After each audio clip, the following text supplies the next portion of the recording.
Hai guys, ketemu lagi kita di weekend ini. Semoga weekend kalian lebih berwarna dari hari sebelum-sebelumnya. Thank you ya guys sudah support kami sampai saat ini. Dan buat kalian yang belum pada subscribe, jangan lupa ya subscribe kita nih. Karena channel kita tuh keren banget. Dan buat kalian yang udah pada subscribe, jangan lupa share dan komen channel kami. Kritik aja kalau ada yang perlu dikritik, biar kami bisa terus lebih berkembang. Thank you guys.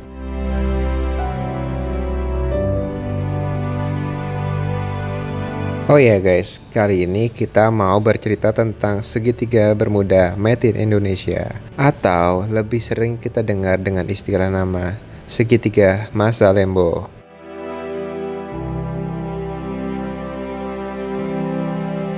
Masa Lembo adalah sebuah pulau yang terletak tidak jauh dari Pulau Madura, Jawa Timur. Di sekitar Masa Lembo ada 2 pulau lain lagi nih guys. Jadi in total di situ tuh ada 3 pulau di area Laut Jawa tersebut guys. Yang pertama itu yang tadi nih aku bilang Pulau Masa Lembo. Yang kedua Pulau Masa Kambing. Yang ketiga Pulau Keramaian. Mungkin di sana banyak keramaian ya. Namanya lucu juga ya, Pulau Keramaian.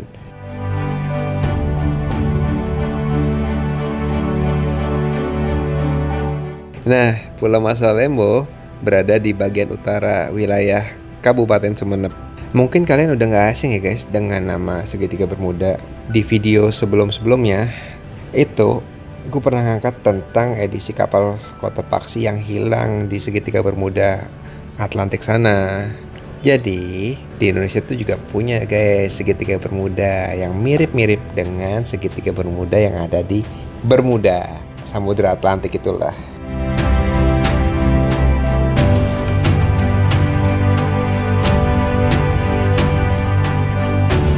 Kenapa ya banyak orang yang kayak wah mirip nih segitiga Bermuda Masa Lembo dengan segitiga Bermuda yang di Atlantik sana. Kok bisa-bisanya mereka mirip-miripin ya? Nah, ternyata memang di segitiga Masa Lembo nih juga banyak guys kejadian-kejadian yang menyeramkan. Artinya banyak tragedi-tragedi kayak kecelakaan kapal di sana, yang lalu tiba-tiba kapal tenggelam atau pesawat jatuh hilang tanpa jejak. Itu juga sering terjadi di segitiga Masa Lembo guys. Jadi banyak orang yang mengait-kaitkan bahwa segitiga Masa Lembo itu mirip dengan segitiga Bermuda yang ada di Samudra Atlantik sana.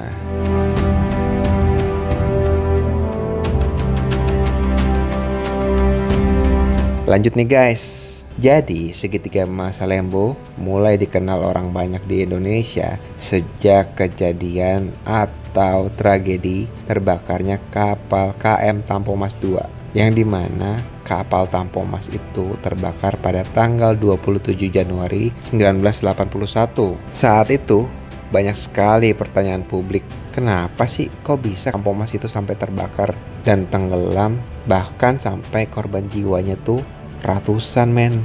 Itu pada saat itu tuh trending topik, istilahnya viral di mana-mana. Jadi pertanyaan banyak orang, kok bisa ya? Kelihatannya tuh kapalnya kayak masih bagus-bagus aja ya. Padahal tuh sih katanya tuh kapal bekas yang nggak layak berlayar tapi dipaksakan untuk berlayar lah guys. Gosipnya begitu.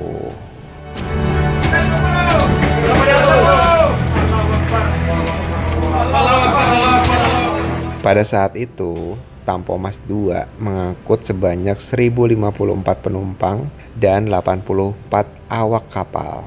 Namun, katanya juga sih, sebenarnya banyak penumpang yang gak terdata, alias penumpang bodong, tanpa tiket, main-main naik aja, bayar di atas. Ya nyogok petugas lah istilahnya. Zaman dulu sih ya hal-hal kayak gitu masih sering terjadi ya guys. Nggak seperti sekarang, mungkin regulasinya lebih ketat. Karena ya gue juga dulu ngalamin sih kayak naik kereta aja tuh bayar di atas tuh masih fenomena yang sering gue lihat. Lo nggak punya tiket aja lo bisa duduk di atas moda transportasi pada era itu. Yang penting ya petugas senang kita bawa duit ngasih mereka. Yang penting tuh keangkut lah. Katakanlah lah misalnya seperti ini, kapasitas kapal itu misalkan cuman 700 orang atau 1000 orang lah kapasitasnya. Lalu banyak nih yang nggak pakai tiket nih, suruh naik, yuk naik naik naik naik, wah berebutan.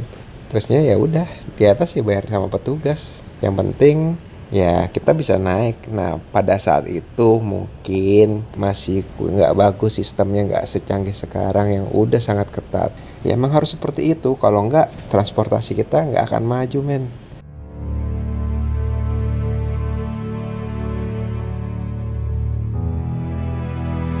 Nah tadi gue sempat bilang kan, kalau nggak salah tuh korban dari KM Tampo Mas 2 tuh sampai ratusan jiwa. Karena mereka nggak sempet bisa menyelamatkan diri semua. Ada yang selamat, tapi kebanyakan nggak selamat, ada yang hilang juga sih men. Ya semoga aja tuh korban-korban dari KM Tampo Mas tersebut dan korban-korban yang nggak selamat dari kapal yang jatuh di sana atau kapal yang tenggelam di sana hilang tanpa jejak. Semoga diberikan tempat terbaik di sisi Allah Subhanahu wa taala dan husnul khotimah. Ya, kita doain bersama ya. Al-Fatihah amin buat mereka semua.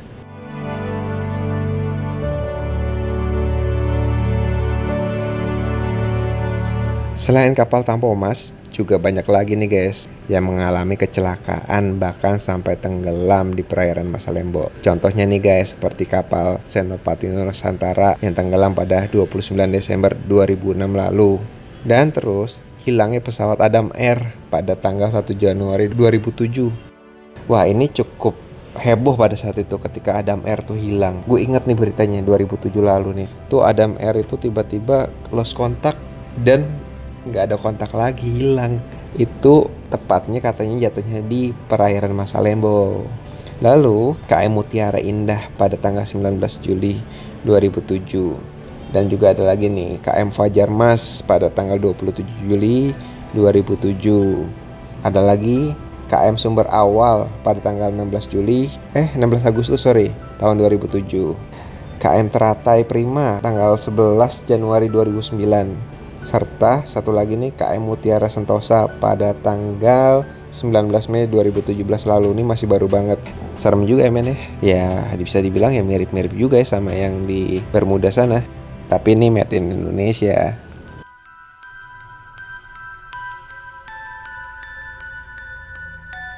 Dari rentetan peristiwa tersebut nih guys, menjadikan perairan Masalembo sebagai daerah yang masih penuh dengan misteri. Di sana tuh jadi banyak cerita-cerita aneh lah yang disangkut pautin sama mistis lah. Ya kayak gitulah Indonesia. Makanya Masalembo selalu dimirip-miripin dengan segitiga Bermuda karena memang mirip, sering memakan korban jiwa di sana, sering terjadi kecelakaan.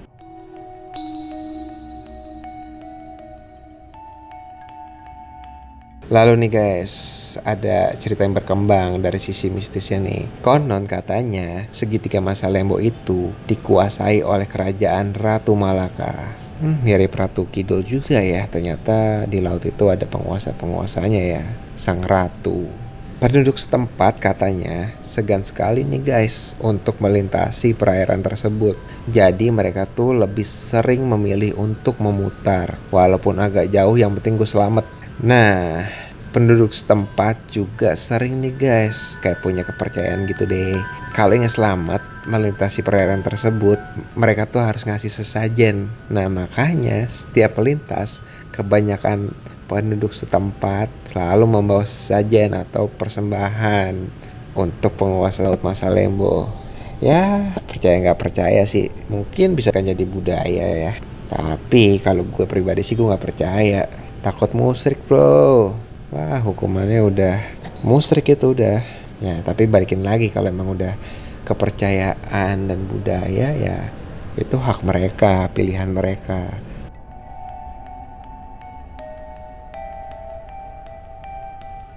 Lalu nih ada cerita lain lagi nih seputar Masalembo yang menceritakan bahwa perairan Masalembo tersebut merupakan tempat di mana berkumpulnya para makhluk halus atau goib dan juga siluman. Jadi tuh kayak tempat nongkrongnya lah.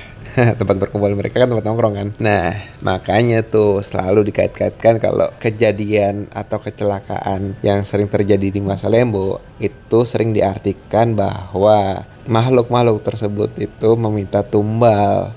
Jadi selalu deh dikait-kaitkan. Nah terus nih ada juga nih katanya nih guys, kalau orang yang berhasil melintasi perairan tersebut dengan selamat, ada juga yang mengatakan kalau mereka itu di sana ngelihat penampakan aneh seperti kayak burung yang sangat besar. Terus juga ada penampakan ular laut raksasa di sana katanya. Terus juga ada katanya penampakan naga. Wow. Nah, terus lagi nih ada cerita yang berkembang nih guys. Kalau di sana tuh ada pantangan ketika lo hendak melintas atau melaut perairan tersebut. Jadi tuh di sana tuh ada bulan-bulan tertentu seperti dari bulan Desember sampai bulan Juni itu mereka tuh pada nggak berani tuh melintas perairan Masalembo.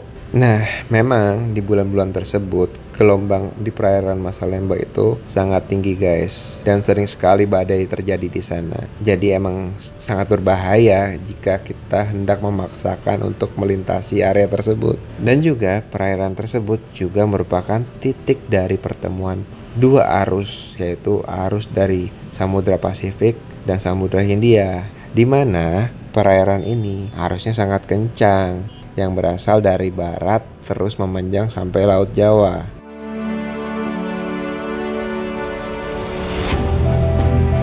Selain itu, di perairan Masalembo juga terdapat seperti kayak kantong udara atau sebuah ruang yang berisi udara yang menekan atau mengalir dari atas ke bawah dengan kecepatan super tinggi atau ultra tinggi lah, sehingga dapat menyedot pesawat, kapal laut, atau apapun yang melintasi area tersebut.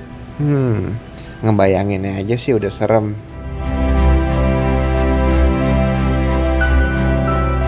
Oke guys, thank you ya udah nonton video kami sampai selesai. Jangan lupa nih buat bantu-bantu share ke teman-teman lo, saudara-saudara lo. Pokoknya buat kalian yang udah subscribe kami, thank you banget. Terima kasih banget udah support kami sampai sekarang. Dan buat kalian yang belum pada subscribe nih, lihat nih di bawah tombol subscribe-nya, tekan loncengnya biar kalian bisa nonton terus dari netizen. Dan juga biar kami bisa terus bercerita buat kalian. Thank you ya guys. Sampai jumpa di episode berikutnya. Bye bye.